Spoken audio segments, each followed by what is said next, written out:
না আমরা ইতিপূর্বে শুনেছি যে আমরা যেটা এখন থেকে জানছি যে আমি আগে জানতাম না, এখন মানে কিছুদিন আগে থেকে জানলাম তার কথা। তার ভাই নাকি একজন মেয়র, জনপ্রতিনিধি, একজন দায়িত্ববান লোক। তো আমি ওনার প্রতি সম্মান রেখে বলতে চাই যে আপনারা যেহেতু মিডিয়ায় কাজ করেন, ওনার ভাইয়ের যে ঘটনাটা, যে এটা শুধু আমার বাবার নিয়ে ঘটনাটা, ব্যাপারটা এরকম না। আপনারা দেখবেন যে কালকে সময় টিভিতে নিউজ হয়েছে গতকালকে, যে কারোর হাত নেই, কারোর পা নেই, কারোর কোমরে কিডনিতে কোপ, এরকম নাকি বিভিন্ন সময় মানুষের নাকি এভাবে সে হত্যা করার চেষ্টা করেছে, অনেকে প্রাণে বেঁচে গিয়েছে। তাহলে তো এই ধরনের অপকর্মের সাথে সে অনেক আগে থেকে লিপ্ত। তাহলে তার আপন ভাই সে কি কিছুই জানতো না? তার ভাই এই কাজের সাথে লিপ্ত, এরকম কাজ করে, তার কি জনপ্রতিনিধি হয়ে একটা দায়িত্ব নেওয়া উচিত ছিল না? কোনো একটা স্টেপ গ্রহণ করা উচিত ছিল না? আমার কথা হচ্ছে, সে তো একদম দায়িত্ববান লোক, সে আমার বাবার সমতুল্য। আপনারা তাকে ডেকে জিজ্ঞেস করেন যে তার ভাই কেন এরকম করলো। আমি প্রশাসনকে আহ্বান করব যে তাকে আইনের আওতায় নিয়ে আসা হোক এবং তাকে জিজ্ঞাসাবাদ করা হোক তো তার ভাই কেন এত বড় পাপ কাজের সাথে লিপ্ত।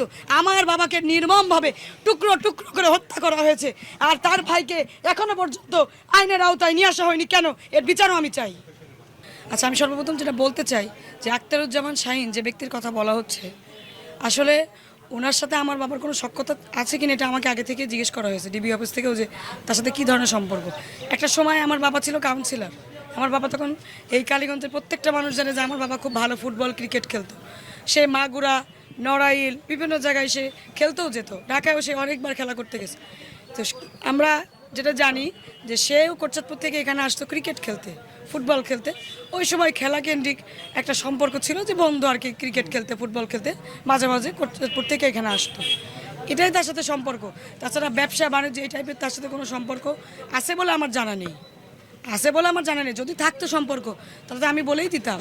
আমি তো এই বিষয়টা আগেই ক্লিয়ার করেছি। আরেকটা কথা আমি আপনাদের উদ্দেশ্যে করে একটু বলতে চাই যে এখন যে ব্যক্তিটার কথা আসছে, যে আখতারুজ্জামান শাহীন যে ব্যক্তিটার কথা, এখন যে আসামিগুলো অ্যারেস্ট করা হয়েছে তারা নিজে মুখে স্বীকার করছে যে আমাদের সাথে টাকার কন্ট্যাক্ট হয়েছে, আমাদেরকে বলেছে 5 কোটি টাকা দিবে, আমরা কন্ট্যাক্টে তার সাথে ডিলিং করছি যে আমরা মারবো।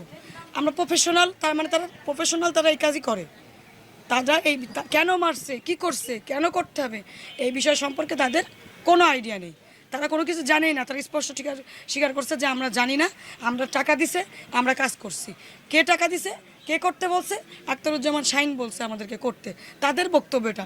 এখন আমার বক্তব্য হচ্ছে যে আসামিরা যদি এই ধরনের বক্তব্য দিয়ে থাকে, তাহলে আমাদের সবার আগে উচিত কি, যেটা আইনের ভাষায় উচিত, যে আখতারুজ্জামান শাহীন যার কথা আসছে, মূল পরিকল্পনাকারী, তাকে অ্যারেস্ট করা, তাকে আইনের আওতায় নিয়ে আসার পর তার কাছে জিজ্ঞাসাবাদ করা হোক।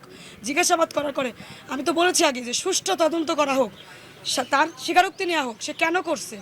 সেটা কি রাজনৈতিক ইস্যু, সেটা কি ব্যবসায়িক কিছু ইস্যু, যেটাই হোক, সুষ্ঠু তদন্ত করা হোক, তার মুখের কথা নিয়ে হোক, তারপরে আপনারা নিউজ করেন, তারপরে আপনারা কথা বলেন। আমার বাবা আজকে এই 35 বছর ধরে এই কালীগঞ্জে জনপদে ভোটের রাজনীতি করছে।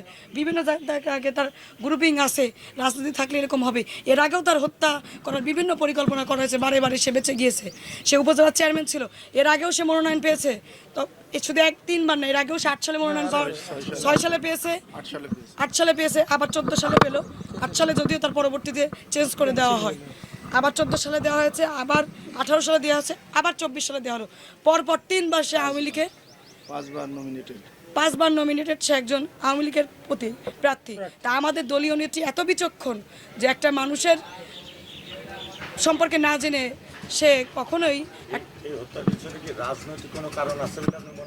আমি রাজনৈতিক কোনো বিষয় আছে বলে আমি মনে করি না। তবে আমি এটা মনে করি যে যারা এই ধরনের নিউজ করছে, বিষয়টাকে ডাইভার্ট করার চেষ্টা করা হচ্ছে। হয়তো হতেও পারে রাজনৈতিক কোনো ইস্যু, সেই জিনিসটাকে এখন ঘোরাই দেওয়ার জন্য ব্যবসায়িকভাবে নিয়ে যাওয়া হচ্ছে।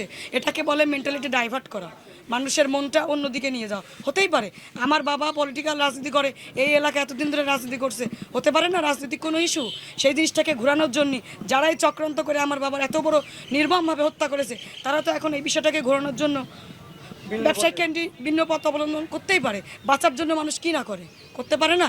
তো আমার কথা হচ্ছে তার মুখের বক্তব্যটা নিই, সে অ্যারেস্ট হোক, তারপরে সুষ্ঠু তদন্ত করে আপনারা যেটা মনে হয় নিউজ সেটা করবেন, যেটা সত্য সেটা করবেন। আমি ডিবি অফিসের সামনেও মিডিয়ার সামনে বলে আসছি যে আপনারা তদন্ত করেন, আমিও চিনতে চাই, আমিও জানতে চাই যে কেন এই ঘটনাটা ঘটাইছে। কারোর বিরুদ্ধে কোনো কিছু ধরনের কোনো অভিযোগ আছে? না, আমার কোনো অভিযোগ নেই, তবে আমি বলতে চাই ওকে অ্যারেস্ট করেন, অ্যারেস্ট করার পরে রাজনীতিক কি ব্যবসায়িক ইস্যুটা ধরে তুলে আসুক। কিন্তু এখন যদি বিষয়টাকে অন্যভাবে নিয়ে যাওয়া হয় তাহলে তো আমার এই কথা বলতে আমি একদম দ্বিধাবোধ করব না যে রাজনীতিক কোনো বিষয় হতে পারে, সেটাকে অন্যভাবে ডাইভার্ট করা হচ্ছে। আমার বাবা এই জনপদে এতদিন ধরে রাজনীতি করছে। আপনারা কখনো এই এলাকার মানুষ সহ আপনারা খোঁজখবর করে নিয়ে দেখেন আমার বাবা কেমন মানুষ, আমার বাবা মানুষের সাথে কত আপন। আমার বাবা যদি প্রিভিয়াস এরকম করে থাকতো তাহলে আপনারা আগে কেন রিপোর্ট করেননি? আমার বাবা আমার বাবা নতুন কোনো সংসদ সদস্য হয়নি। এই জনপদে